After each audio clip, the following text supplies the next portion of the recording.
Good morning, शुभ सकाळ, श्री स्वामी समर्थ. तर इकडे सकाळच्या भाजीसाठी मी गवारच्या शेंगा निसत होते. आणि इकडे बघा रुद्रांशचं चालू आहे की मम्मा मला आंघोळ करायची. त्याने कपडे वगैरे काढून ठेवले होते, कारण तो उठला की त्याचं रोजचं रुटीन असतं.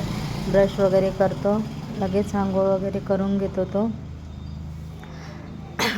आंघोळीला गेला आणि इकडे मला काहीच सुचत नाही होतं आज काय करावं म्हणून, कारण रात्री आमच्याकडे पाऊस पडला तर लाईट गेलेली होती. रात्री झोप पण नाही झाली होती. आणि आज पण सकाळीच आम्ही 5 वाजेपासून उठलेलो होतो, कारण रात्री पाहुणे आलेले होते. त्यांना आज मुंबईला जायचं होतं सकाळी जनशताब्दी ट्रेननं. तर मग सकाळी 5 वाजेलाच उठून त्यांचं चहा वगैरे, नाश्ता वगैरे त्यांना आवरून वगैरे दिला आणि बसली होती. खूप आळस आला होता, कारण झोप व्यवस्थित झाली नाही होती, काही नाही होती. इकडे रुद्रांशची आंघोळ झाली होती आणि तो देवपूजेसाठी हार वगैरे घेऊन आला.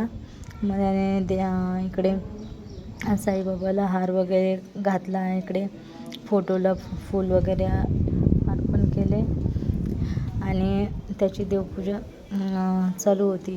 तर त्याचं म्हणजे रोजचंच असतं हे. तर म्हणजे तेवढी एक गोष्ट त्याची मला खूप आवडती, की काही असो की नसो, पण सकाळी त्याचं तो उठतं, ब्रश वगैरे करतो, आंघोळ करून देवपूजा वगैरे, महादेवाला पाणी वगैरे घालणं, ही एक गोष्ट खूप छान आहे. तसं पाहिलं तर तो खूप म्हणजे खूप शैतान आहे, खूप मस्ती करतो. मला तर असं वाटतं की मी त्याचं रुद्रांश नाव ठेवूनच चुकी केली की काय. पण एक वेळ असं वाटतं की नाही, म्हणजे व्यवस्थित नाव आहे. बघू आता त्याच्या नावाचा काही इफेक्ट राहतो तर. चला भेटू नेक्स्ट ब्लॉग.